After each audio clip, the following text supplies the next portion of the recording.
doesn't, my webcam doesn't fall off in the middle of this. Anyway, I am your host, Zenith, as always.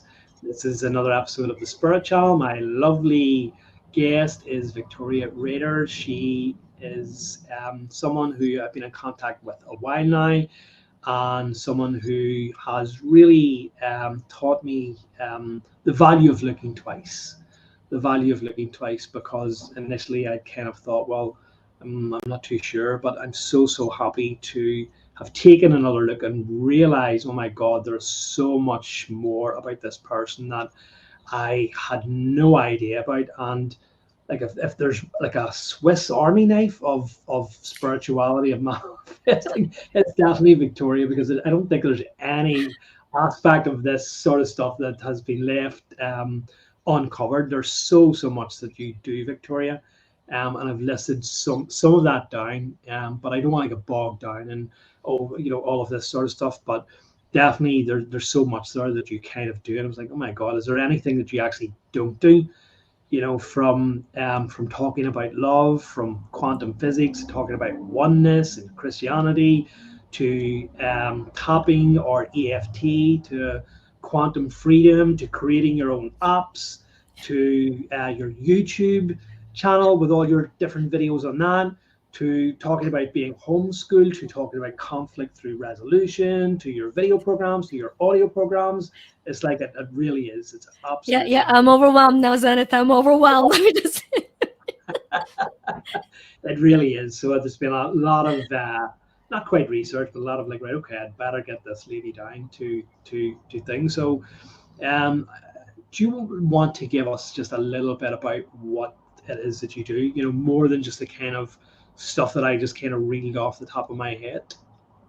Yeah, right away, the intuitive message that came through, and I think that maybe where we'll be taken on this journey, we'll see whether we are or not, is that so often, just like in that bio you were reading, our brain wants to put it all into now, as opposed to, wait a minute, it's a lifetime of struggle, alignment, messing up, laughing, and so I think it's just, for me, I think best described as a journey that is fearless and unattached to result. When I first founded my current company that's called You to Shine, I often tell the story that I had 5 partners. Well, there were 4 partners. There were 5 of us. And then it was like Agatha Christie. And then there were 4. And then there were 3. And then there were 2. And I could go down the path of, oh, this is what was wrong with them. But the truth is, the one underlying consistent truth is, I had no vision for where we were going. But I knew I wasn't quitting. I was a relentless blind leader. I was just given the direction one day at a time for 7 freaking years. For 7 years, I knew just what I'm doing today. And then one day, the spirit, the universe, God, however you refer to that inner knowing, right, that is connected to the outer knowing, it was go to Hawaii. So I got on the plane the next week. I went to Hawaii, and in the middle of the night, I got a vision for my company for the next 20 years. Wow. 7 years working in blind with zeal and excitement. And so I think it's just so good for all of us, because I don't know when somebody is listening to this, I don't know whether you're on year 5 or on day 1 of your journey. Just don't get discouraged, just don't get discouraged. There is a pattern that is universal, that is inaccessible. So for me, when enough people shared my joy of crazy, and we're like, oh, we want a piece of what she has, kind of a genuine movement of love began. And through literally thousands of client sessions at that point of healing and expansion and shifting the subconscious mind, I asked my clients, I wrote an email, I said, guys, in 15 years, I've never marketed. I've not done a social post. It's all been by referral. When you refer me out, what do you tell people that I do? And, and 9 out of 10 people, literally, what came back was, I didn't think this was possible. I was 40,000, 400,000 in debt, whatever the number was. And now I own my business. I had a partner who's cheating on me. Now we are happy. Or I have a new partner. Or I had cancer. Now I'm healthy. Like all of these things. And so that's how Possibility Coach came about. I very clearly understood that I have a unique gift, and that is to see the spiritual possibility within a human being and equip them with practical steps to make what's possible probable. Because everybody believes everything is possible for somebody else. But once it's possible for me, without losing who I am, that's in a nutshell what I do. Everything I do. Our products, I have a team of amazing coaches now, but everything I do has to do with, let me show you what's possible, but then take you beyond that, make it possible for you and probable for you. Brilliant. You've actually got your own clothing brand now as well, I see. Yeah. Yeah, I have a, what do you say? Say it Clothing? again. Clothing? Yes. So the clothing line was very interesting. We were going to launch it for our, I call Eastern Chakras Possibility Centers. That's kind of how I bridge the gap where, let's say, root chakra, which is the grounding, is prosper me, because in its closed way, it is there to teach us survive, but in its open Mm. way, it shows us how to prosper humanity through our prosperity in all areas of our life. And then you go through each chakra, each center, create me possibility, empower me, love me, hear me, see me, and master me. So we were going to launch lines for each one of these clothing lines to support the opening of each center. And then the war in Ukraine started, and I'm Ukrainian. I And, know. yeah, I grew up in Ukraine. And so we literally had everything lined up to launch. And we rededicated the line to 100% profits of every clothing goes to support Ukrainian troops and kids and so forth. So we shifted it to Free Me line, and it's Oh, Free Me meaning Ukraine, and then we have a brand of EFT which is Free Me EFT. So freedom is near and dear, and as you can see, it matters. It's a genetic thing. It matters a lot to Ukrainians apparently. yeah. That So, must be a because I know obviously you grew up in the former USSR, of which Ukraine was obviously a part of. So I don't know whether, obviously, we're not here to talk politics, but it must be a difficult one to navigate, at times, because this is war, this conflict has polarized so many people alongside political lines. And, I find that too. I actually done a little video for my YouTube channel talking about propaganda and how we're kind of, at mercy of propaganda, on it plays with our emotions, in which it forces us to take sides. The bad West or the bad East, Russia's bad, NATO's bad. And I kind of talked about finding the middle way, finding the center ground. About not letting yourself getting drawn into either side, and realizing, there's neither kind of there's neither a kind of victor or an ultimate bad guy in this. There are two kind of opposing sides, and we need to, be very wary of what is, being projected to us, and kind of like take this higher ground and realize, well, who actually wins in a conflict like this? Certainly not Ukrainians, it's certainly not Europeans, certainly not Americans. It's generally the people in power, the people with money, and certainly the arms industries are ultimately the victors in this. So I don't know. I think That's, there is no victory to war. There is Mhm. only a resolution and restoration of peace. I don't think anybody wins in war. I agree with you. I think there are different levels of losses, and the level of loss is mitigated by the level of acceptance of inner peace. So there are no winners.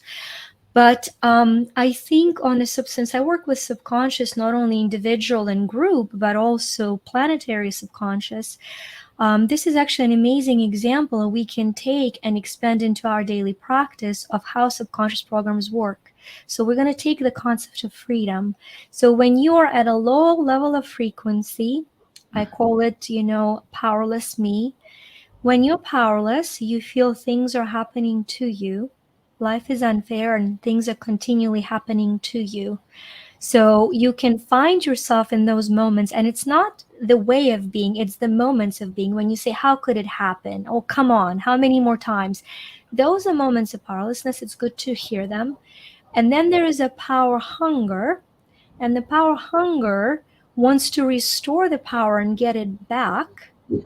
And it assumes that it's not where you are. So when you look at what's happening on the subconscious program with Putin, there is a unsatisfied power hunger where there is an understanding that something outside of me can nourish me, and either it is Putin or either one of us on a daily basis. When I say if only, then that's the program for power hunger. If only I were 30, then I'd be happily married. If only I were 50 pounds lighter, I would have attention. That is actually a power hunger. It's giving the power to something outside. So Putin says, if only I have Ukraine annexed, I will restore great, powerful Russia. That is the program. I'm not talking about the horrors of children being killed for no reason, right? I'm not going into where my heart emotionally reflects. I'm talking about subconscious programming. But here is a part that all of us need to understand. For every empath, there is a narcissist. Every unhealed empath will have a narcissist, because an empath says, I have no boundaries. I feel what you feel. Don't feel what I feel. You have no boundaries. And the narcissist says, oh, great, you have no boundaries. You belong to me. So, but the power boundary is the same. If I say, I got to go out of myself to get something on the attacking part. And then for the Ukrainian subconscious, there is a deep genetic program. I must protect my freedom. It's a program of 500 years. Shifting the program to I live freely will be huge. We don't know which psyche will heal itself first, whether the one I must have more in order to be happy, or I no longer need to protect what I have, because that's the Ukrainian paradigm. I must protect what I have. So the empath says, I must protect what I have. No, you don't. You're protected by the light that you are, right? So we have a much deeper, I think, spiritual, quote unquote, warfare of the boundaries on individual level, on country level, and the bloodshed that is happening is, is just the darkness giving way. And by darkness, I don't mean one person, one thing, one act, just the dark parts of us that think that me changing zenith will bring me joy. I mean, it just, when you point it that way, it's funny, but me changing my husband is less funny, I still think I can give him unsolicited advice every day. Stupid continues. So, yeah. That's super fascinating and beautiful way to put it, and a beautiful way of understanding, that we're not here to pick sides, and you mentioned spiritual warfare, and that's so very true when we kind of look at this kind of overarching picture of this kind of spiritual war, that this conflict, it's almost like this microcosm of this macrocosm of this kind of spiritual warfare that we hear about, of these dark versus light, where the dark is seeking, is trying to seek power, is hungry. It won't be satisfied until it gobbles up that light. But the light can't, is forced into a situation of defending itself, because if it would on the attack, it then becomes the darkness. So it's kind of like falling into that trap. So it's kind of like, at what point do we kind of meet in the middle, where we get both of these parties, I guess, to realize the other point of view, that I will never be satisfied unless I change the way that I think, and I will never stop these attacks unless I surrender to that. So it's just a very interesting point of view. The other thing that I wanted to mention are two, were those two heavyweights. We can look at them as from two different countries. Massive heavyweights, massive tools at their disposal. Very old for what they're doing. And I don't know if you've just heard, but they've actually just laid down their weapons at all. No? I guess no. But anyway, but enough about Roger Federer and Serena Williams retiring. That's what I Oh was looking yes, Roger is my favorite. Yes, I for. am an avid I know tennis you're a player. tennis fan, that's why I brought Yes, I'm on 4 tennis leagues. I can talk about that all day. I know. So could I. Love it. I absolutely love it. And yes, I'm heartbroken to see both of them, especially Roger as well. But Yeah. yeah, I just thought that was a little fun analogy. Maybe we should have talked about that before. We'll maybe talk about it after, once we get all of this stuff out of the road. But anyway, yeah. So you were born in Ukraine, and you were actually told, that there's no point in you learning English because you'll never leave this country and you'll never use it. And in your stubbornness, in your desire to prove, I think your teacher was it wrong. You actually learned English and left there. Did you have your children at the time, or did you have them when you left Left Ukraine? it. Both kids were born in US. But I try as I may to follow the stream of thought. I'm being thrown back to the one golden phrase you said. So I've got to go to what you said. It's all about surrender, and I got to tell you, Zenith, in terms of alignment, yeah, there is. I look at the boundaries of power as the first powerless me, and that is resistance, right? And then there is resilience, which is power hungry. You're resilient. You keep bouncing up. But the third level of being truly empowered is complete surrender to love. And it just came so loud to me to share. I was sitting in one of my temple actually, and I was triggered by the word surrender. Like, what do you mean surrender? Surrender to God, surrender to love. I mean, come on, just where's freedom at that? And I'm sitting there, and the spirit says, "You're sitting on the bench right now, right? Right. Lift up your feet." I'm like, "What?" Lift up your feet. So I lifted my feet up, and I heard, "You're now surrendering your weight to the bench." So when you Wow. surrender to God, when you great overall designer, right? When you surrender to love, you are carried by it, and through it you're completely empowered. So I had an incredible healing around that word, and I think that is the solution. But it's surrender to love. So asking, what would love do at this point? And I look at love as life originating vibrant emotion, which is energy in motion. Yes. So if I'm adding to life, it's love. If I'm taking away, it's no longer love, no matter what I say it is.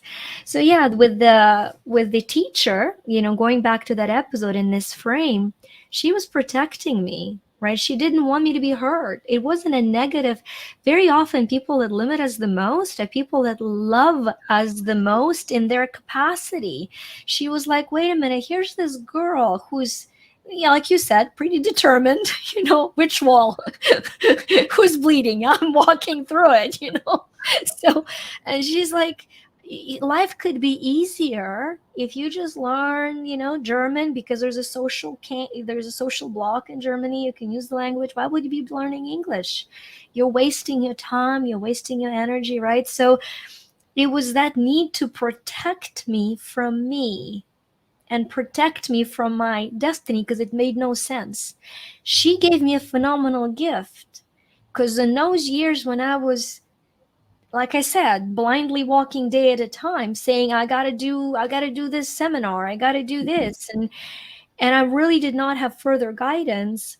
I remembered her because I knew the calling inside me, and I had to follow the calling inside me, without resenting others, but saying, wait a minute, they're trying to protect me within the limit of their own safety, and so that's how it happened. That's how it happened with when the kids were born. In the US, I wanted to homeschool them so they could keep the language, and I've decided I wanted to learn Greek and Latin, the basics of it. So I was teaching them Greek and Latin. So many languages come from that.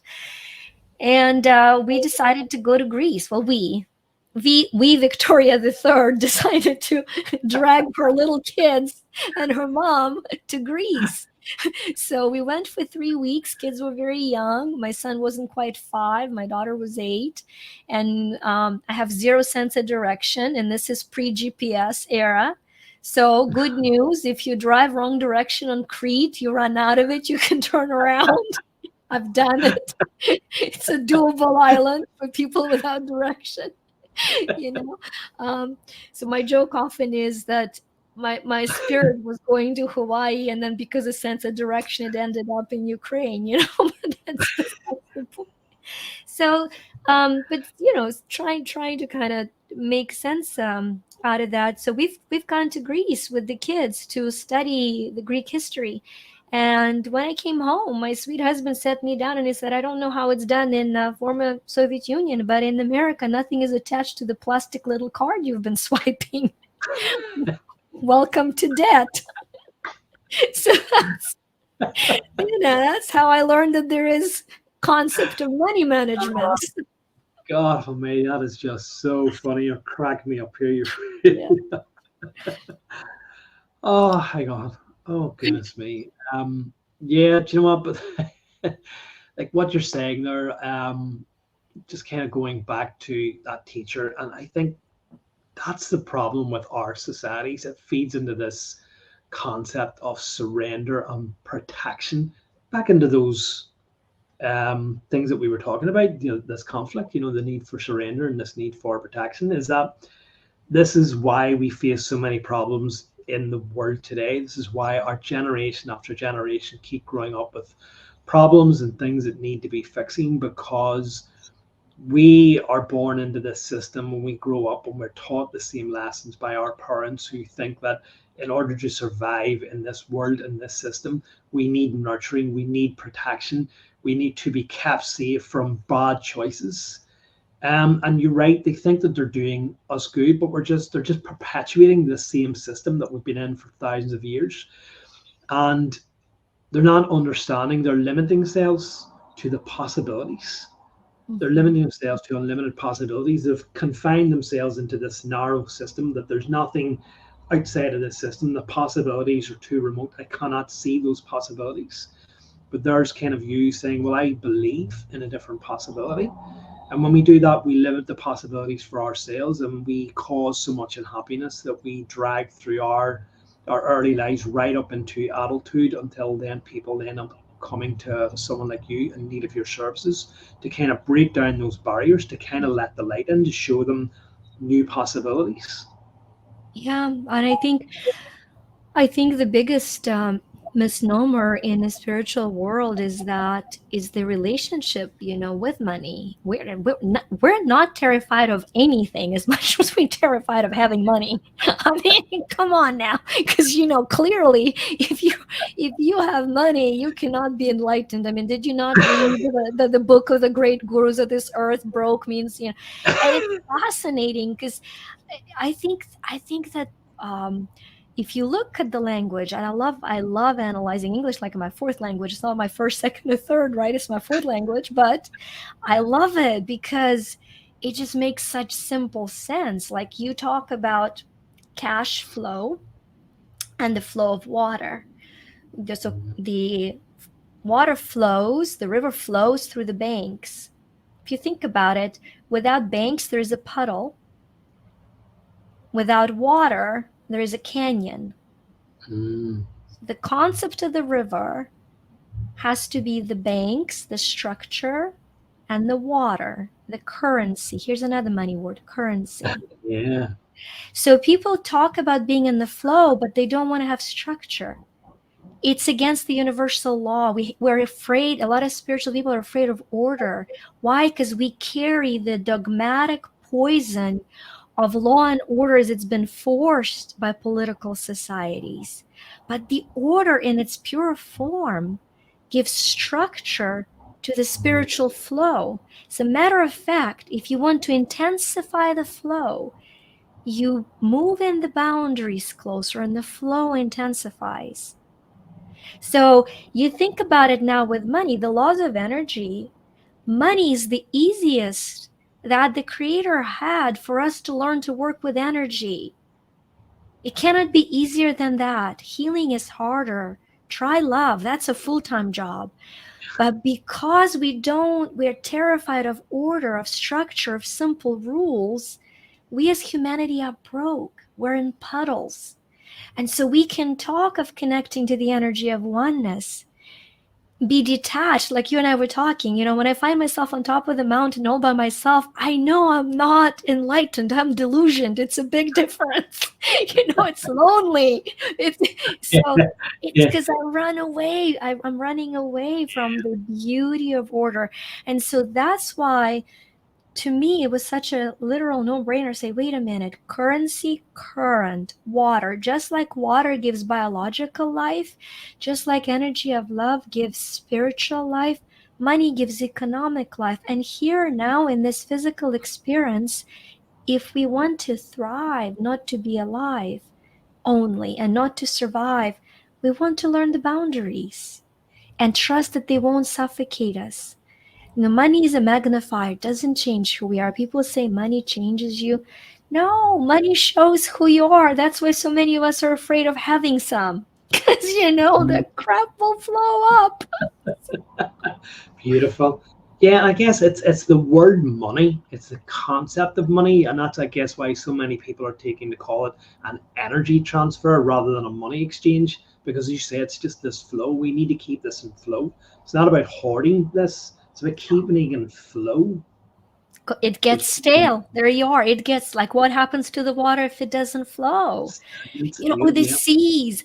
Somebody said, I don't remember who I heard it from. Usually when I remember where I get it from, I love to give the credit to the person I've learned it from. But not sure where I heard it first. Maybe Brian Buffini, but he talked about the Dead Sea versus the sea, the seas in Israel, and he was talking about the Dead Sea, how nothing can live there because it doesn't give to anything.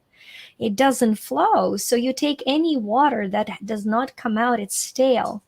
So, but on the other side, it also has to let in. When I work with people, I find that people either give, that's, by the way, energetically the front centers, the chakras. When they're open, we're givers.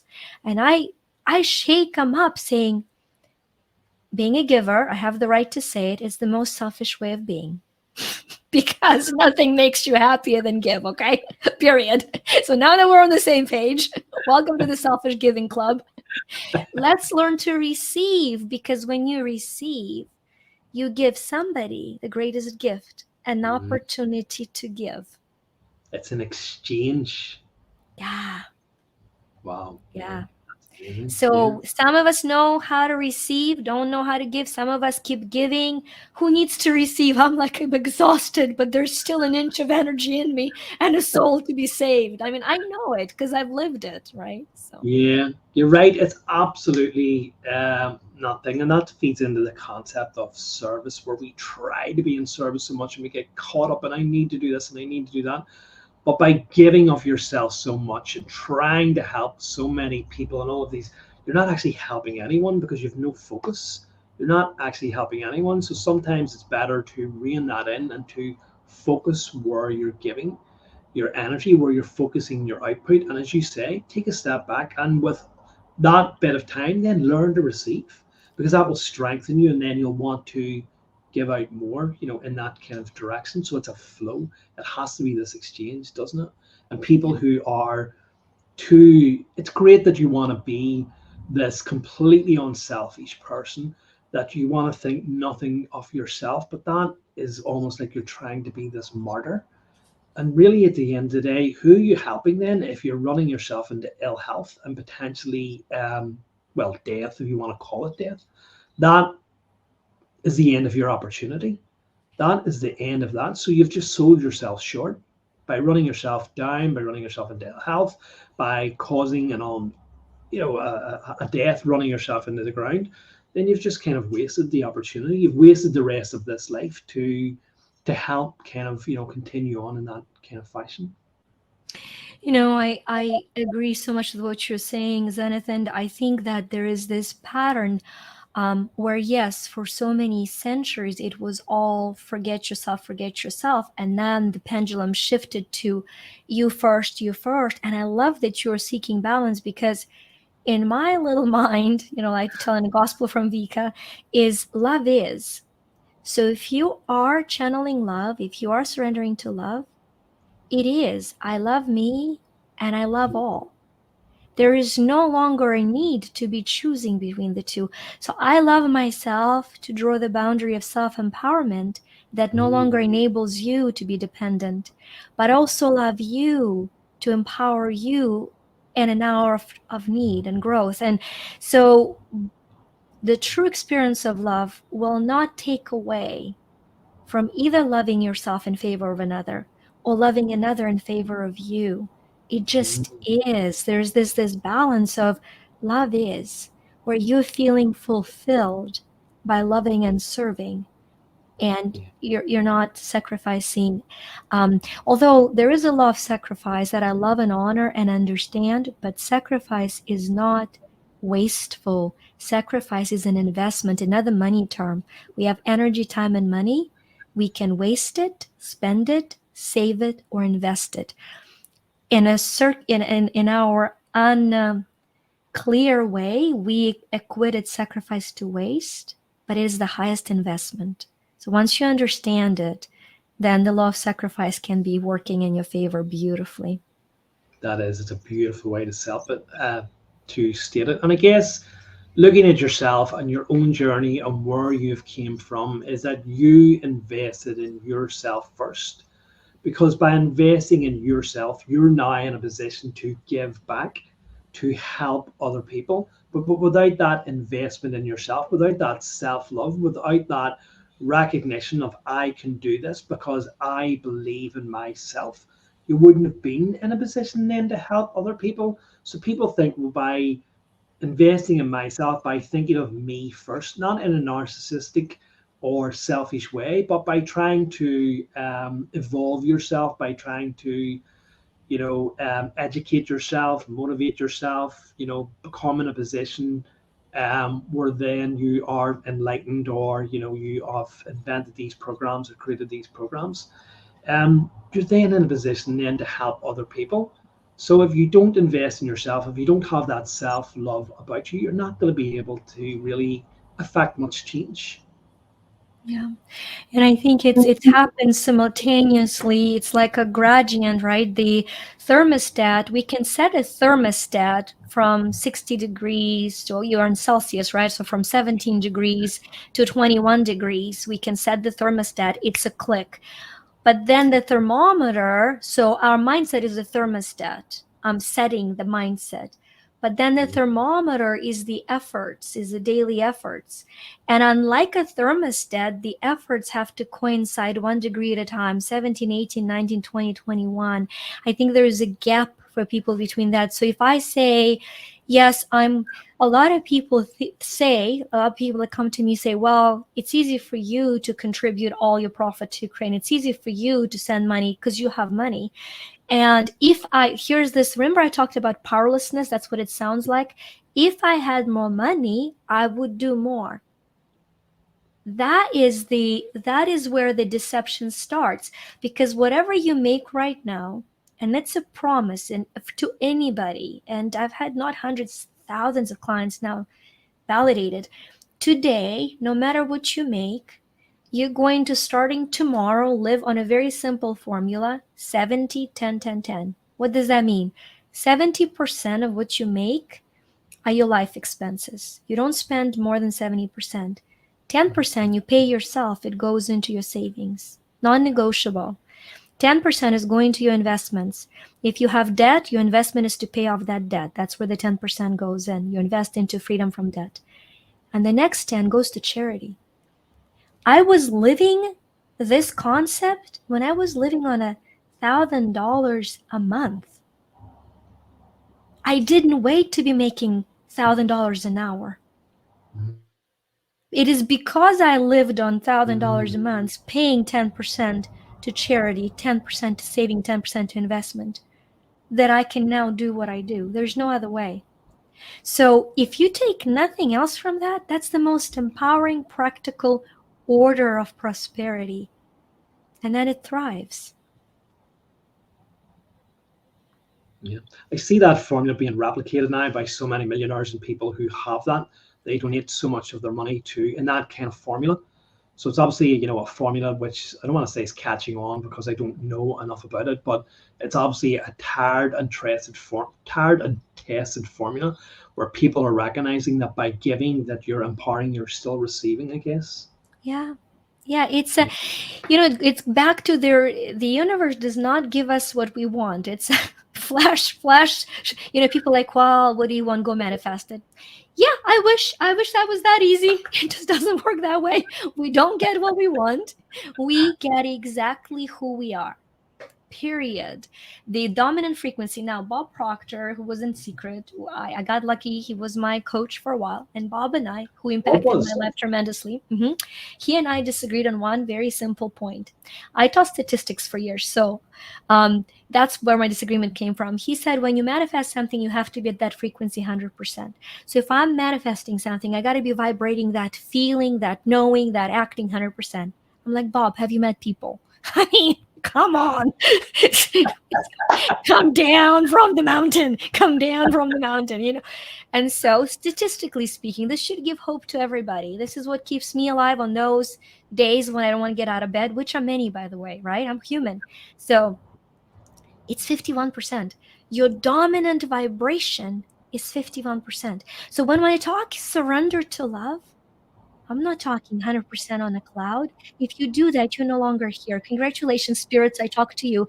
But, for us in our beautiful physical form, 51%, which means, yeah, I can be very human.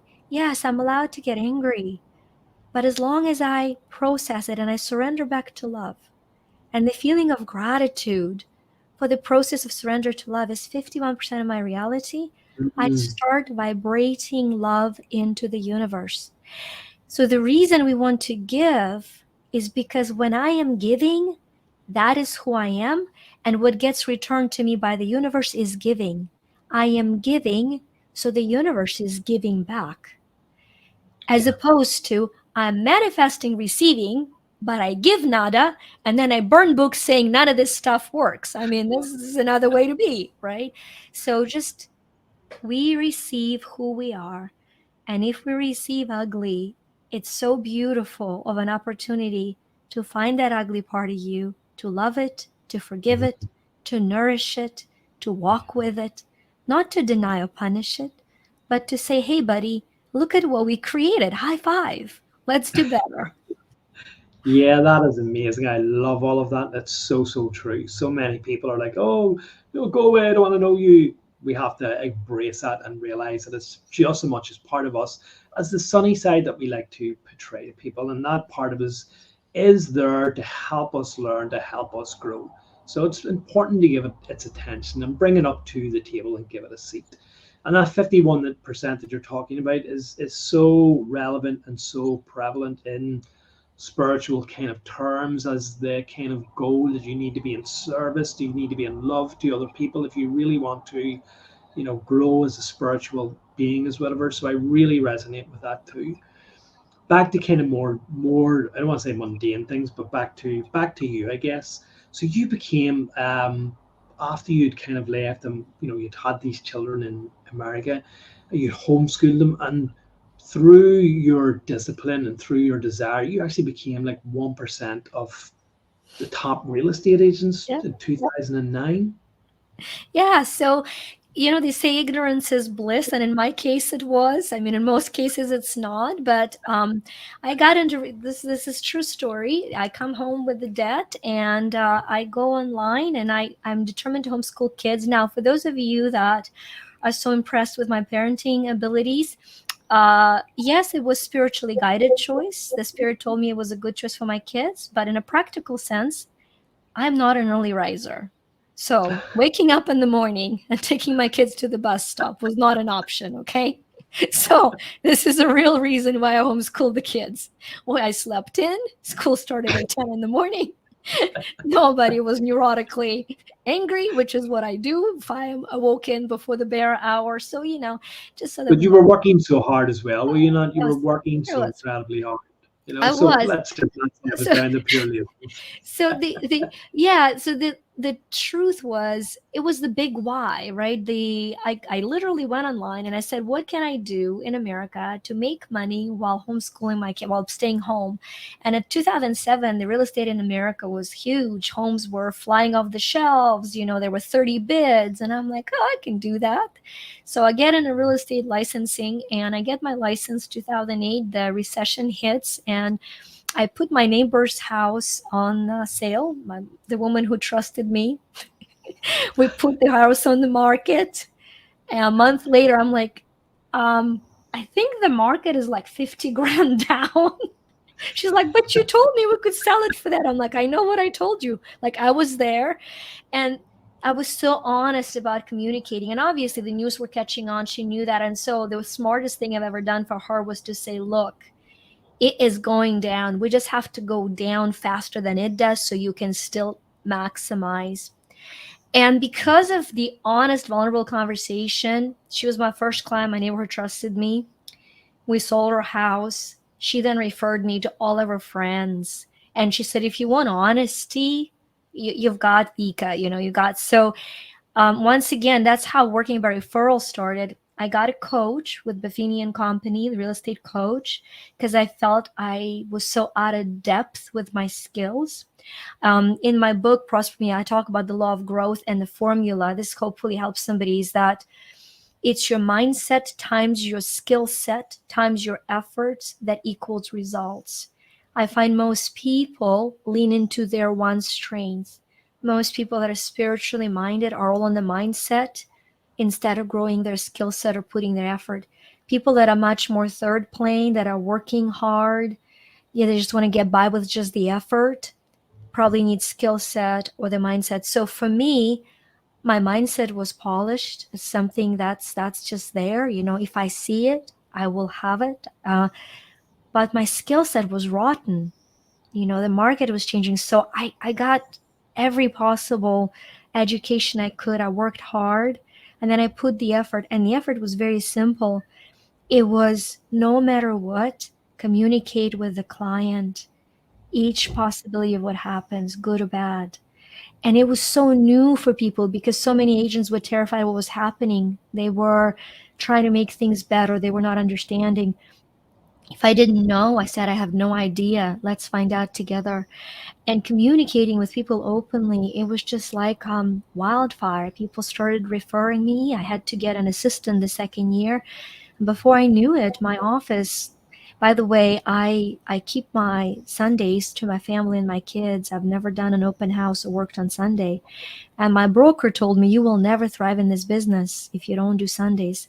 So a year and a half, he moved all of his open houses to Saturdays. And I did a training for the office, and we were the first office in the area that was shut down on Sunday. We became the top 10 offices in the area. So there is always a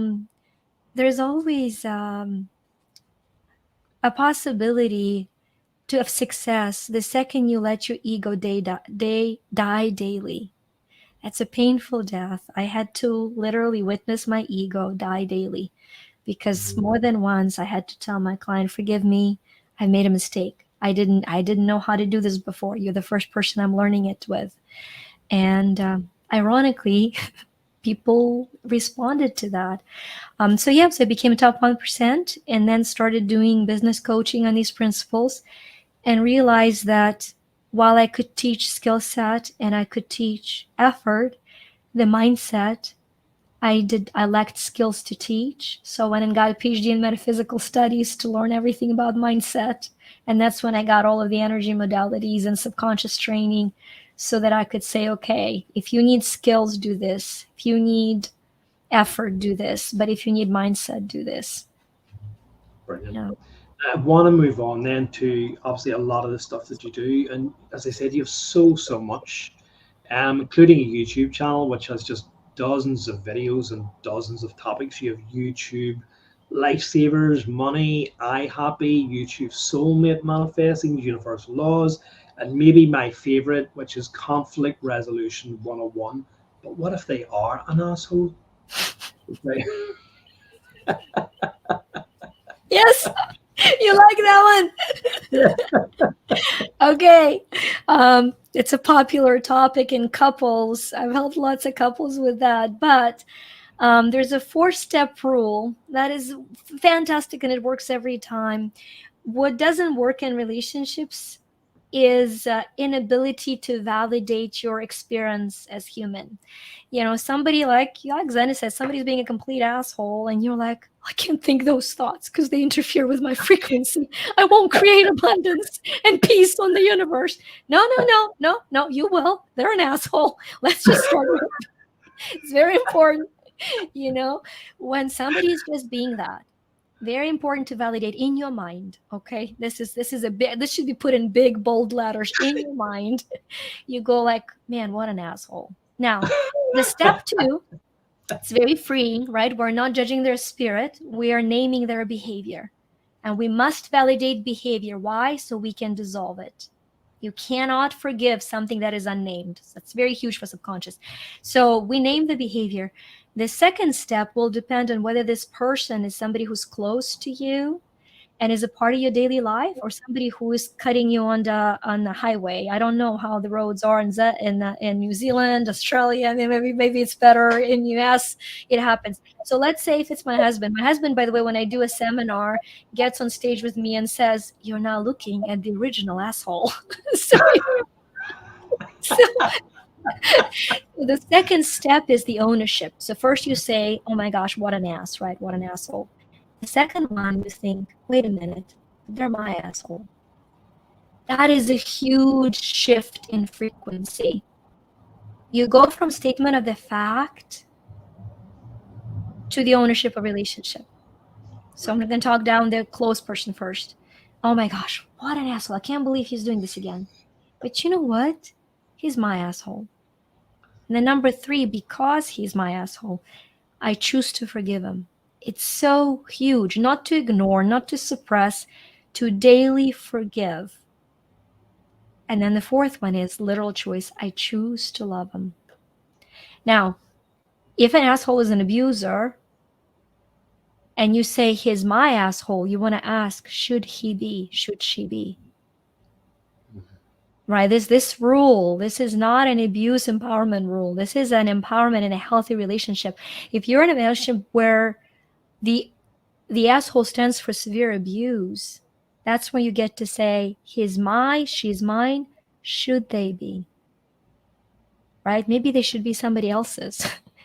And that's that second path. When you're driving on the road and somebody undercuts you, once again, it's very important to validate that. Maybe you say, don't say asshole, but if you do, what an asshole. The second is reminder, but they're not even my asshole. You're going to laugh your head off. Just try it. Somebody drives you crazy and you think, what an asshole. And then you shift to, but they're not even my asshole. Like everything in you celebrates the freedom from bondage. And then you have equally to, I choose to forgive him, and then I choose to let him go, right? Or I choose to love him, whatever is more resonating with you. So that's the principle in conflict resolution. It is amazing when your boss is screaming at you and you're smiling and thinking, man, what an asshole. Should he be my asshole? Should I be looking for another job? Nah, he's kind of okay. He's still my asshole, right? It's amazing. It keeps you free from the energy of damage from another person. That is fantastic and a brilliant way of looking at it. You're absolutely right. It frees you when you feel that I don't have to accept this. I can release myself at any time from this, but you know what? I choose to stay. It's fine. I don't have to, but I can leave this stage or leave this person at any time. Yeah, they're an asshole, but you know what? Thank God I'm not married to them. Yeah, my asshole. I mean, this is what I gotta keep, Brilliant. And it's so right, because there's so many people get tangled up in that. I can't think those thoughts. It's not going to work for me if I don't think, can't think that person's an asshole. It really is. It's so liberating. So thank you so much for just explaining that. So you to shine then, and you said on that it's a global pioneer in heart-centered revolution of personal growth development. And as you mentioned there earlier on, love stands for love, life, originating, vibration, emotion, energy, motion. Where did you come up with that concept? Because that is fantastic. Yeah. In 2005, I was going through a very dark period of my life. If you were to look at any part of my life, whether it was my health, my money, my marriage, it didn't matter. You picked a light, you picked an area of my life, and it was incredibly void of hope and void of light. Right? Once again, that was my perception. We're not talking about facts. We're talking about where I was. And I was pleading with high power, pleading with, with the source, with God, saying, what am I to do? What am I to do here? And then I was woken up literally in the middle of the night, and this voice said, the only way to chase the darkness is to turn on the light. You keep fighting the darkness, stop fighting the darkness. And I realized that's what I was doing. I kept fighting the darkness. So then I said, great, how do I turn on the light? It's all about asking the right question. How do I turn on the light?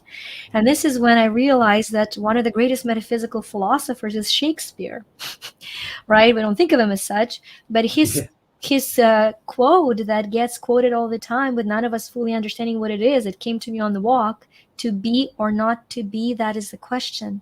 I have chills when I say it. I remember the walk: to be or not to be, that is the question.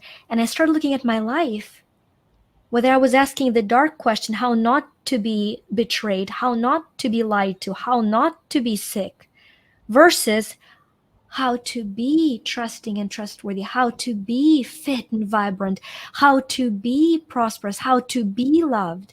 It is such a thin line. So the first, actually, in the Bible and in Torah and in Quran, all three of those sacred writings, there is a phrase that the New Age have adapted as well: ask and you shall receive. The most misunderstood phrase, because what it means is ask, not for things, not a dirty laundry list of, I need to be delivered today. I would like a car. Okay, very good. 7 years later, I would still like the same car. Okay, right? Ask and you shall receive. Ask what? A question. When I'm going to say, Zenis, what color are you thinking about? You were not thinking about the blue, but now you like blue. You were not thinking about blue. My question framed the answer. We cannot not answer. We are wired to answer, so is the universe. So when I'm asking myself, what's wrong with you? How could they do that? My reticular activating system gathers that information, manifests it back. So the two questions that, from the point of light, that bring light, so that's where the company's name came, as You Two Shine. You two shine. You shine, I shine, two of us shine. You two, little m of matter, big E of energy. I say me, little m, big E, mortal, material, matter that manifests, that surrenders to eternal energy, the essence that expands. There you go. So that's my little me formula. That's the You Two Shine. And so the two questions that I want to share that can change your life today. If you're going through a hard time, you ask, how can it be better? How can I make it better? But for those that are succeeding and they're waiting for the second shoe to drop, the question is, how much better can it get? Just those questions. One of the products we're going to do will be the question deck, just to continually pull the card and know which questions to ask to co-create the reality. So that's how You To Shine was born, by me saying, wait a minute, I'm going to choose light. And the heart-centered was the quantum freedom. I've started studying, always been fascinated by chakras, but being intuitively my whole life, I found out that if I start opening the flow from the bottom up, it's work. If I start opening from the top up, it's work. But if I connect to love, so I open everything from the flow of love, and then I go down to the light, and then the number 8 is formed of love and light. And no matter what spiritual path you're on, whether you are religious, spiritual, God is love, God is light, universe is love, universe is light, because that love and light is the core of all creation. And then I go up to the throat center so that we can express the love and light we are. So often people say, I speak my truth. And it's like, no, you speak your pain. You speak your pain when you say somebody is this, and that. You haven't healed your pain. Your truth is your love and light. So from love and light to speaking it, to creating it, to seeing it, to grounding in it, and to manifesting it. So that's what stands beyond the You to Shine. And now we have coaches for each center that are phenomenal people, and I just love what I do. And I have no idea if tomorrow God says go grow cabbage in Hawaii, I will do it with the same joy. Well, let's hope it doesn't come to that. It'll be some great cabbage then. You will manifest the best cabbage that you can possibly manifest. Kilo cabbage.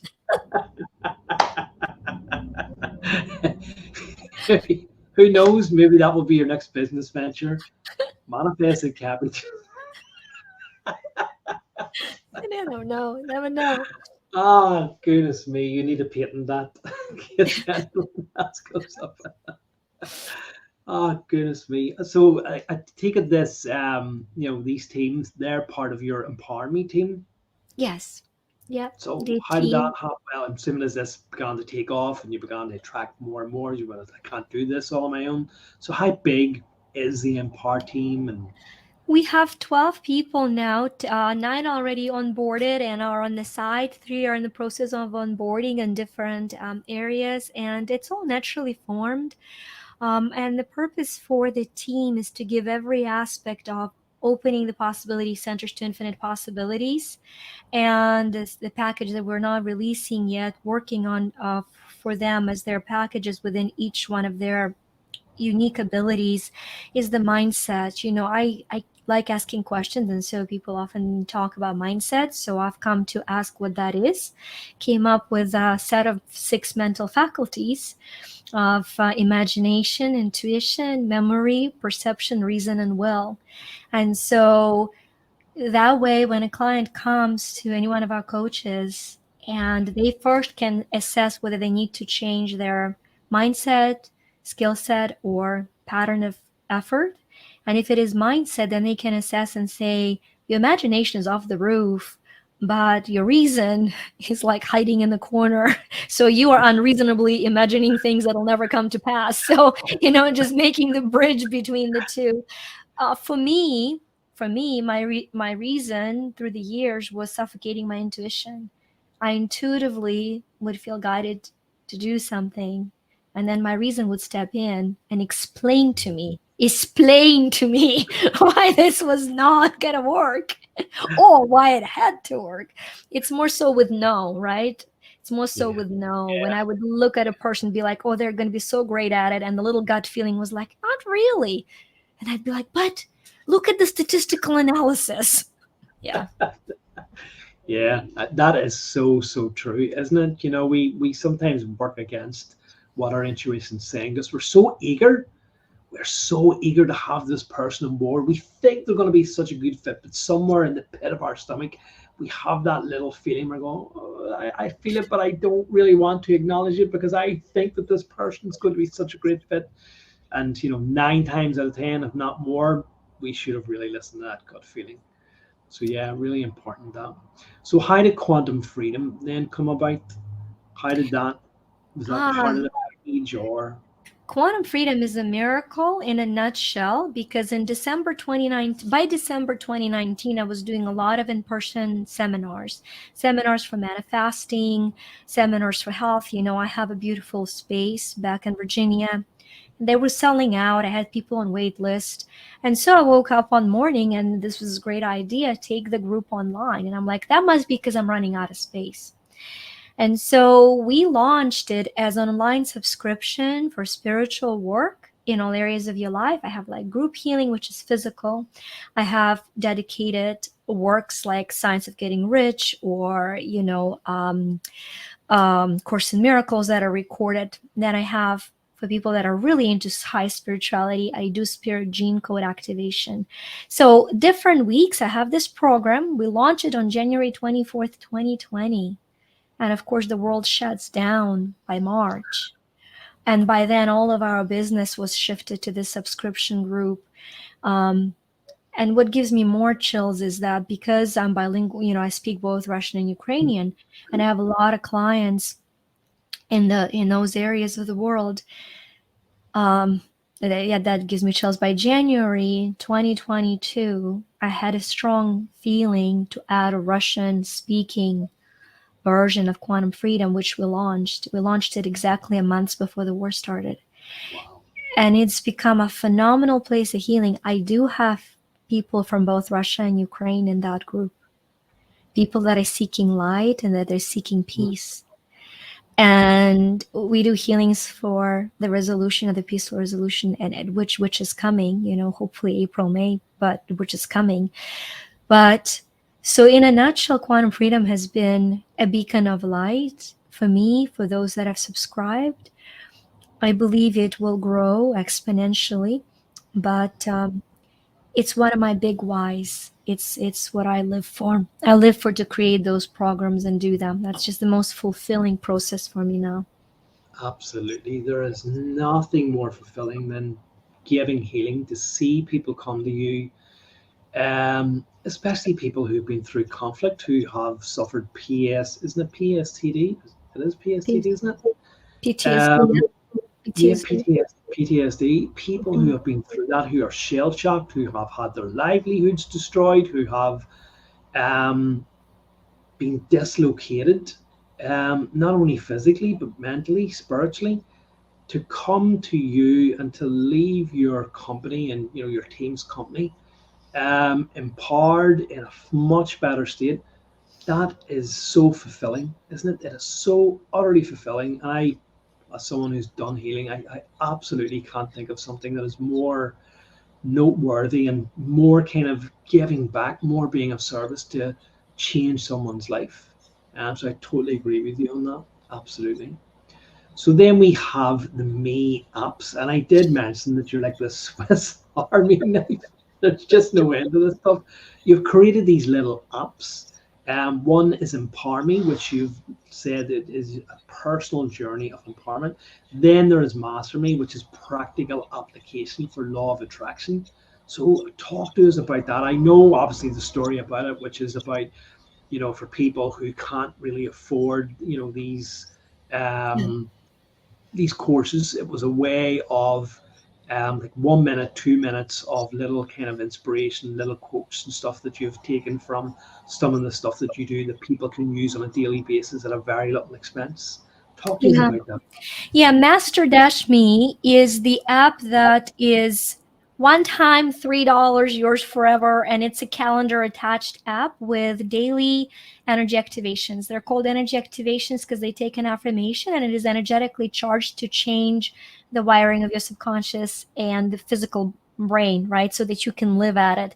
And it's 52 virtues. I am a firm believer that our divine self comes to this physical experience to gather virtues so that we can learn to bend the laws, so that we can create universes. That's in a nutshell what I think we're doing here. Messing through it, but hey. So the Yeah. app is 52 weekly virtues, and every week you kind of focus on a different one.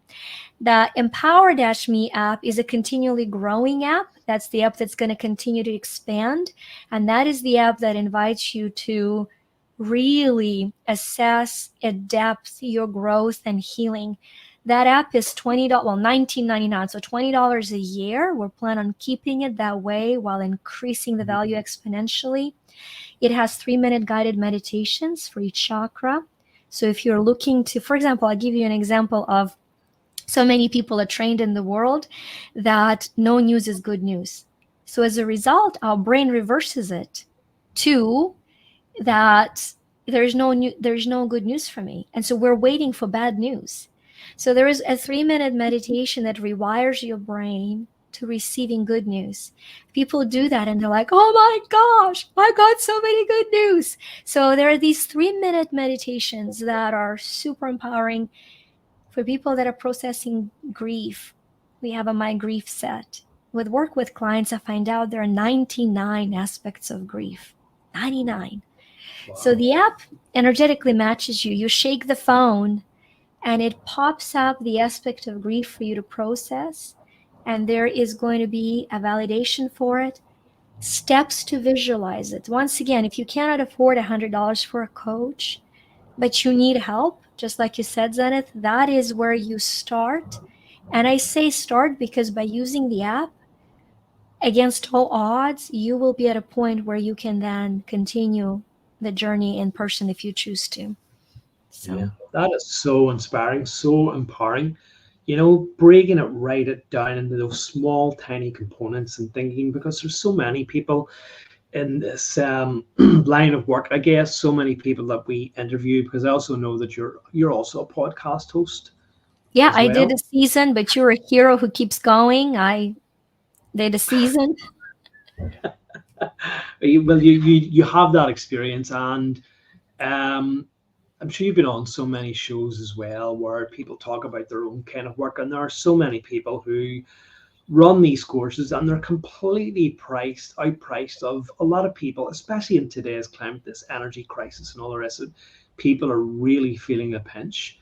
They're just completely priced out of people's price ranges, and people need the help.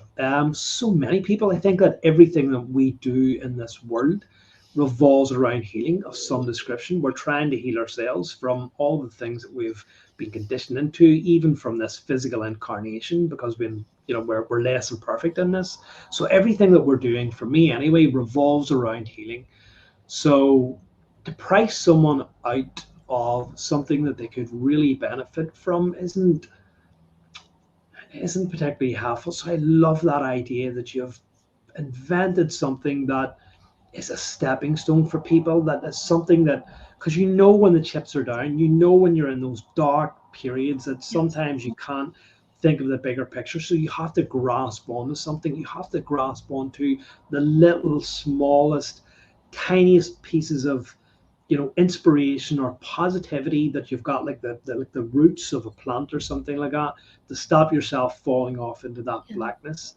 So for me, it's that if nothing else is right in your life, you have that little piece of inspiration, you have that little tiny candlelight in the darkness, and you can use that to hold on to and let it grow and let it brighten until, as you say, eventually the solutions will come into your life if you just keep yourself focused on that. So I absolutely love that. I think that is so utterly needed and so essential in today's world. So not that you need it, but thank you so much for No, that. thank Anyway, you.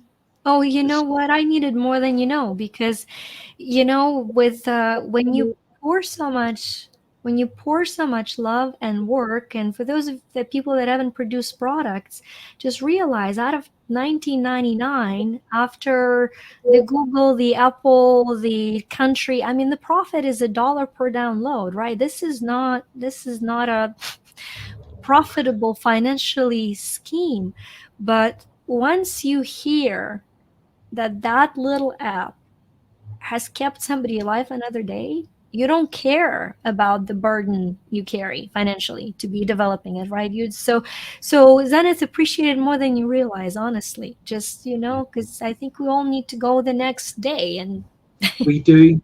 We absolutely do. And I hear so many people talk about this. Oh, well, it's not really necessary that I get praise. I just carry on doing it. But it's not about the praise. It's to let you know that what I'm doing is making a difference. Yes, we can do what we do in a vacuum where nobody ever gives us feedback, where nobody ever responds to us. But it's very disheartening. We as human beings are designed for interaction. We're designed for we're not designed, as we were saying there, to go and sit at the top of the mountain because it's freaking lonely there. You can do that. You cannot interact with society as much as we want to, because believe me, so many times I feel saying, I want to get the hell out of here. I want to go and live in Papua New Guinea with some indigenous tribe and the hell with the rest of humanity because I'm so sick to death of it.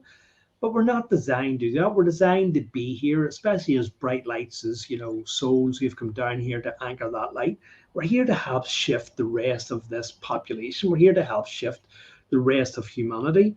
So we're designed to interact with each other, and with interacting with each other, we need that feedback. We need that because it provides layers to build upon. When we're constantly praising and celebrating each other's worsts and good points and all of that stuff, it provides the impetus to grow.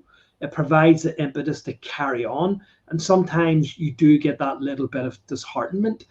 You do get that little bit of, is this really worth it? I'm giving all of my time. It's not financially, it's cost effective for me. And that one person comes along and says from the bottom of their heart, you changed my life. This has changed my life. And it lifts you, it stirs you up inside to, redouble your efforts to carry on before. So I think that's a falsehood that I find in so many people. It's this false modesty. Oh, I don't need this. Look, give me feedback. Please give me feedback, because you give me feedback, I'm going to continue on giving output. So I think you're absolutely right. And I guess that's just why that I really wanted to make that point, to let you know that, and I'm sure you have this so much, but it's still nice, no matter how often you get it, to have someone give a heartfelt compliment, and someone to say that's so important in today's world, and for thinking of those people who can't afford those $500 courses, those $1,000 courses, or um, come on, join me in this $800 retreat to Ecuador, or $500. That may sound great, but how am I going to get this flight to Ecuador on top of that again? Especially if I have financial dependence. So just yeah, it really is. It's so important. It touches me really, Oh, thank you. really deeply. Yeah. Anyway, before I break down and start blubbering like a baby, I'm gonna move on here. So yeah, another let's get this Swiss Army knife really unpacked. So we're now moving on to Free Me, which is a tailored EFP program that you've done. So if you're not talented enough, Victoria, let's pull something else out of your hat.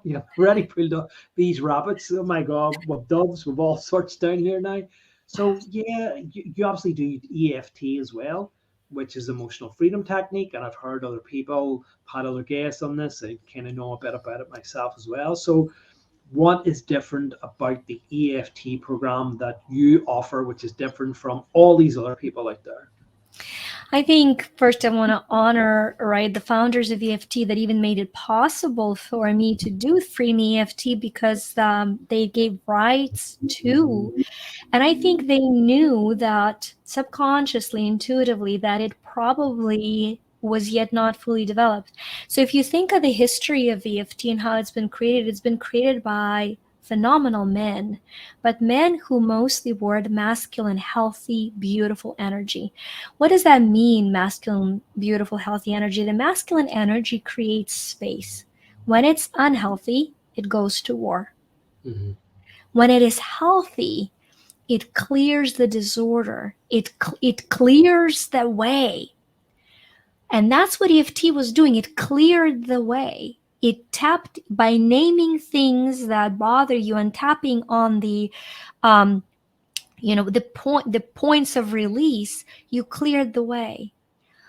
But masculine energy is incomplete without the feminine energy then fills the way. We talk about in the very beginning, right? We came to where we started about the boundaries and the current. So the EFT beautifully created boundaries. It emptied the space. And what I found, a lot of clients would naturally reset to the very next energy available to them. So if they went from fear, they went to apathy. If they released apathy, they went to, denial, or whatever that next accessible was for them. And then they kept tapping in these sessions. And so being somebody who asks what is the best way, right? How could I do it better? Same question I've told everybody when something is not quite working, where I would have people say EFT doesn't work for me. I started noticing and observing that some people were tapping past the point of release, that in original EFT, there wasn't a teaching on paying attention of how unique your point of release is. And when you are at that point of releasing the energy and having made space to stop, to pause, and then to affirm into your heart at a heartbeat what it is that you'd rather have. So if you're releasing anger, once you took a big release, stop at that point and then say, I'm now at peace, and match your heartbeat. and you get to affirm it to the heartbeat until you feel that energy of peace filling the space where anger used to be. And so we do the full training and certification on that. We now have, I think, eight instructors, couple with our team and couple that are just hold the license. One, I think, I have one in Finland. I think I have one in Spain. The rest are in the U.S. that are certified to teach free EFT for people as a complete package. And the feedback we receive is huge. So I want to make clear, it's not that it's better. It's not that it's it's Yeah. just, to me, a more complete version of how I see it. And I think that there's no wrong way to heal. There's a right way for every person. And that's just one of those many ways that we've come up with. Yeah, that's fantastic because you're right. There's just different teachers and different methods and modalities for different people. Just as we all learn differently, we can go on as there are different teachers for different people. You can go on to YouTube and watch 20 videos of people saying the same thing, but it'll be that 21st person whose voice will, okay, even though those other 20 people have pretty much said the same thing around about the same things, it'll be that 21st person. So I think that that's what you're talking about here. There are a number of EFT practitioners out there. There are a number of people who have developed it, who have done it in different ways, but you're coming up with a way that speaks to you. And if it speaks to you, it's going to speak to other people. I think that's hopefully, or I think that's what you're talking about there. You've come up with a way that works for you. You've taken this teaching, I guess, like all teachings, things are never stagnant. They're never the same. People take things and adopt them and, take up, well, that doesn't quite work for me. It doesn't quite resonate with me. I feel that this is the way I need to go with it. And people follow them down that path. So I think that that's what you've done with this Free Me EFT. You've taken these tired and trusted methods, as you say, because I've tried it myself in the traditional way and thought, well, okay, it's good, but it doesn't quite work for me. But maybe my wife's went, okay, I can see the benefit of that. But potentially your method, oh, okay, this works for me because it's more about the heart base, it's more about the love, which I really resonate with. So I think that once again, that's another important aspect and another important part of your teachings and offerings that we really need to elaborate on and explain about why it is that out of all these different teachings, why someone should potentially go to you. It's not that they should go to you, it's just that they should, if they're not finding success in traditional methods or other teachers, why not try something a bit different? Why not try it your way? Yeah, absolutely. Now we're going to move on to your books now. It's just getting ridiculous now, Victoria. It really is. Is there anything that you can't do? Oh, Um, there's very little I can do. I can love. Everything else I leave to professionals. so your first book, Heaven is for Everyone, which is inspired and daily activations of weekly virtues, a bit like your own. Your second book, I'm not too sure if these are in order. Until You Shine is a list of universal laws and their practical applications. Then you have Until You Win, which is an audio book, which is kind of Yeah. along the lines of when don't think of your past quits. Oh, I quit this before. I quit this before. Forget about that. Instead of looking back, look forward and go, I'm going to win. So I think that's what that's about. Then the book, which you at the time that you'd contacted me, you were going off to do your book signing tour around all of these different countries, which was Prosper Me, the 35 universal laws to make money for you. And I remember the time you said you were going off to lovely Finland to actually Yes. promote that. Yeah, I'm wondering actually, is that where you've met this Finnish EFT practitioner?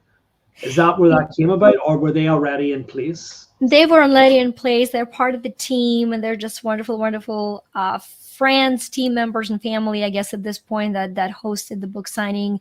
There are a couple of people that when they ask, I don't say no, because I know, so they just said, hey, we want to put a group of people for book signing. Will you fly out? I said, absolutely. Now, this was 2020 during lockdown. We had a fake letter written by Mika saying the Finnish government needed me to save it. First, the US, I shouldn't say fake, because we didn't have any fake names there, but the intent was pretty much she's coming to save the country, right? The first trip to Finland 2020.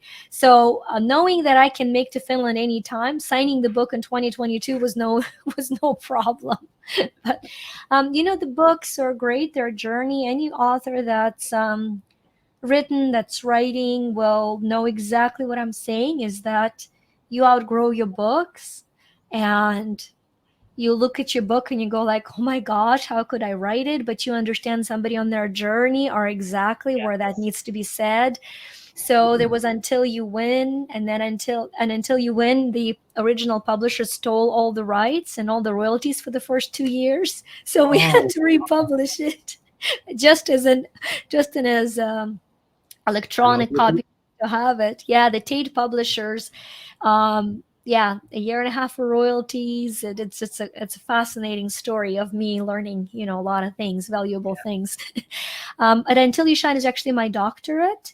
It's study of the universal laws that are under the law of light. So it's a great little thing for somebody who's very advanced and is seeking deep understanding of that. And then, yes, Heaven is for Everyone, just like you said, is the Master Me became the app. And Prosper Me is the first of the chakra-centered, possibility-centered books. And it's a book that's taken a life of its own, honestly.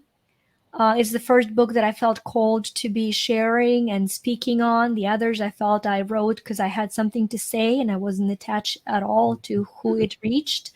With this one, the urge was people need it, write it now. I wrote it and published it just before this second recession started hitting us pretty bad. And I do believe that it's an answer to someone's prayer/meditation. And I just hope to find all those people. So I just really hope that the book finds them. So not to get overwhelmed by the 35 laws, it's not meant to overwhelm, it's a map. We've created a quiz. It's very easy to remember. It's moneyquiz.me. That tells you what is your main dominant emotion in life is. That emotion helps you to create reality, but if it's not properly channeled, it'll block your prosperity. So that quiz, it's a very funky quiz. I'm funky, so quiz has to be aligned. It's not a serious quiz about money. It's funky, but it gives you... Sorry, is that the quiz that you send people to on the Podmatch? Yeah, moneyquiz.me. Yeah, and so it'll tell you your dominant emotion and then the 3 laws that you want to start working with in order to open the doors of prosperity. So that's how that whole scenario is working out. And I know that it was inspired by your mom, Lydia, and it was your dream to see your parents hold hands on your beachfront house. So you actually got to see that dream come true. And that was inspired by your mom too. And there's a lovely line in the sample that I had read off it, which says that I matter through my eternal essence, through the light and the love that I am me. And I just thought that was so empowering and so inspiring, because it also speaks of the I am, which is a great, universal law or concept to recognize the Godhead within you too. So I also plucked that out of that little line, but that line is absolutely fantastic. Oh, thank you. Yeah, my dad, 1986, when Chernobyl happened, my dad was an editor-in-chief for one of the main newspapers, and he was called to go to Chernobyl 3 days after nuclear explosion and report that everything was fine. So he came back, he was throwing up, And he refused to do so. And so we went from a family that was recognized and influential to me and my mom wearing the same pair of boots through the winter, me to school, taking turns with her, going to work. And my mom sat me down and said, "Don't you ever forget how lucky you are being a little girl who gets to wear fancy adult shoes. What an opportunity." Now, that is the mindset of prosperity. Yeah. I never felt poor. I never felt without because of this incredible woman who happened to be my mom, who and that's how I saw it. And I was like so secretive because I got to wear the boots, the grown butts. And it was that way about everything. It was that way about everything. She was teaching me to see the world through the eyes of gratitude and miracle. And the 35 laws were the universal principles that I have absorbed. They were not taught to me, they were lived for me, of spiritual abundance. And so, generationally, yes, my parents have received abundance through their line, through their daughter, and then through them. I've brought them into US, and there's just a long story of my parents and who they are as people. And so that's why the book was dedicated to her, because spiritual prosperity comes before financial prosperity always. If it doesn't, it's monetary corruption. And that's why spiritual people are afraid of it, because they don't know the order, back to the order of prosperity. Absolutely inspiring. Beautiful, beautiful dream and beautiful story of how your mom inspired you. You've carried that with you from childhood and had that magical world about you and had that gratitude and always thought that you were wealthy.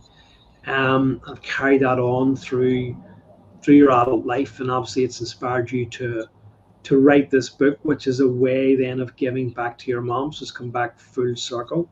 Just amazing, amazing story.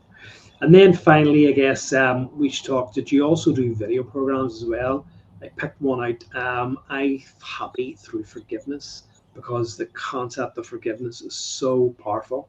Um, for me, forgiveness is a way of empowerment. People think that when you're asking for forgiveness or that you're giving forgiveness, that it is a weak point. But what you're actually doing is releasing responsibility, a bit like what we were talking about earlier. You're releasing responsibility. You're releasing this unhappiness. You're releasing this pent up anger. You're releasing all of those kind of emotions. And so you're becoming more light filled. You're becoming more joyous, more happy. And I was wondering if that was what you kind of had in mind. Yeah, the forgiveness, that was one of the earlier programs. So thank you for even digging it up. I'm like, oh yeah, what is he talking about? Oh, I had all kinds of internal conversations here. So thank you for, but yeah, interestingly enough, the law of forgiveness is the last of the laws in the Prosper Me book. The first one is the law of gratitude. The last one is the law of forgiveness. And it's last not because it's least, but because it's the one that I want people to remember the most. So when you finish the book, that's the one that lingers with you. And in that, I look at the word forgiving as forgiving. So forgiving is forgiving your resentment, your burden, and your pain away. For giving space for prosperity, for healing, for light, and for giving yourself a chance as a divine being that you are. And I give an exercise that is so huge. I found that um, we can fool ourselves into thinking we've forgiven, but if the results are not showing it to us, we still carry resentment. Because often, for our subconscious mind to forgive, it needs to have heard things that have not been said. So, for anyone who's struggling with forgiveness, writing a letter to yourself from the person that harmed you, addressing you, and asking you for forgiveness. First, saying, please forgive me that I'm not in a position in this life to ask you for it. I'm either mentally, emotionally, or physically, if I'm dead, not capable of doing it. But please know, when I, BCD, Don't justify. I did wrong. I wronged you. Please forgive me the unforgivable. Please for and once your subconscious mind receives what it needs to hear, it dislodges on such a powerful way level, because it doesn't know the difference of either you saying it. And another thing is going to happen, you will start writing feeling awkward, and then all of a sudden that person's higher self, that whole healed part of them, will step in and it'll start flowing. And it can be a very healing, profound way for you. Some of the clients, the miracle continued into the actual physical person reaching out to them. But that is not the purpose for that. The purpose is we have to be asked forgiveness sometimes in order to forgive at the deepest of levels. That's a beautiful, beautiful way of putting it. And it's obviously something that I've learned in my own path. And it's not about forgiving overnight, but it's about, coming to a, for me anyway, because I didn't really think about that idea of writing a letter, but it's something that you learn to evolve and release more and more as you begin to go through your journey. I guess for me, it's not about just saying you need to forgive straight away, but it's coming to the realization, coming to the acceptance that within forgiveness is power, within forgiveness is strength, within forgiveness is loving, is healing, of all these great qualities. And I think the more that you begin to recognize that, the more that you learn to forgive that person, or learn to accept forgiveness, whatever the case may be, the more that you will, evolve in your own journey. So it's just something that means something to me. And then just finally, I guess, obviously, in kind of in the same vein as the app, you've got these audio programs and you've like 3 minute meditations and stuff in them as well that you kind of do. Yeah, the programs were the forerunners for the app and for the Quantum Freedom. We've kept them because, once again, it's all about the price point, right? I just want to make sure that a person who is interested in learning can, in other words, there's this big thing of when person says, I can't afford it, and you tell them, oh, you can't afford not to buy it. I think it's so treacherous. I think if a person can't afford it, they can't afford it. And it's not um, it's not a mental mindset as much as the financial mindset. And so it's important to start where you can afford it and grow into affording more. That's why we have all those price points. I think you're right as well. Sorry to cut you off, but it's also not about shaming people of saying, "Oh, well, you can afford this, you can afford to do that. If you cut that out, you can," because that just breeds resentment. That's not what you're meant to be doing. This, you're not trying to force people into buying. It Mhm. has to be through their own choice. Whether you look at their lifestyle and look at their finances and go, "Well, really, you could afford it if you cut X, Y, and Z out of it." You're not helping them ultimately. They have to want to come to it themselves. If they're really interested in doing that, they look at their own things and go, well, I can't afford this, but what else am I spending my money on?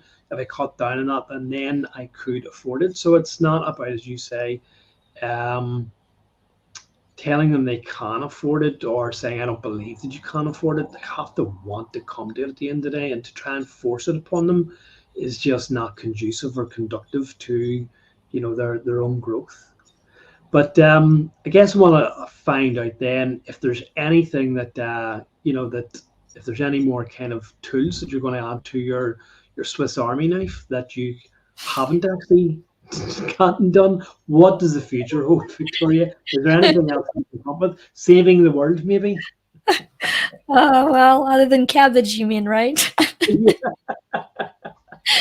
Well, the we're going Talking to yeah, we're gonna keep building on the Empower Me app. I'm very excited about it because we're gonna be all same cost. We're adding um, breathing exercises for hyperpressive breathing. We're adding EFT sessions for people to release emotion immediately. So continually adding to the app and the decks that I've mentioned. But I think I want to take this last moment to just kind of say what inspired it all in a nutshell and what keeps me going. And that's a story that I share often, and I never I'm yet to get it through without emotion, because I just love what it means to me. And that is in 1400s. There is a Italian sculptor Donatello, and Donatello is commissioned to carve a sculpture, and he is given a huge slab of marble. So he studies the marble, and he finds a lot of veins in that marble, and he rejects it because in a marble language, veins means crack. It's gonna crack, crumble, it's not gonna work. So he rejects the marble. 50 years goes by, and another great sculptor, his name is Michelangelo, that we all know, out of that faulty marble, actually sculpts David, which is arguably one of the most famous sculptures that still stands in Florence. I've actually been to Florence. It's not in a museum, it's on the street. It's exposed to all elements. So 600 years later, it still stands. And so when contemporaries asked Michelangelo how could he possibly carve this beautiful, at that time not tested by time yet, but this beautiful sculpture of David out of rejected faulty marble, Michelangelo says, I saw the angel in the marble and I carved until I set him free. I just think, as any light worker, as any healer, as any coach, that's the privilege that we get to bear, of seeing the angel in the marble and carving until we're all free. And that's honestly, that drives me, that breathes me, and that inspires me daily. That is actually making me well up with emotion too.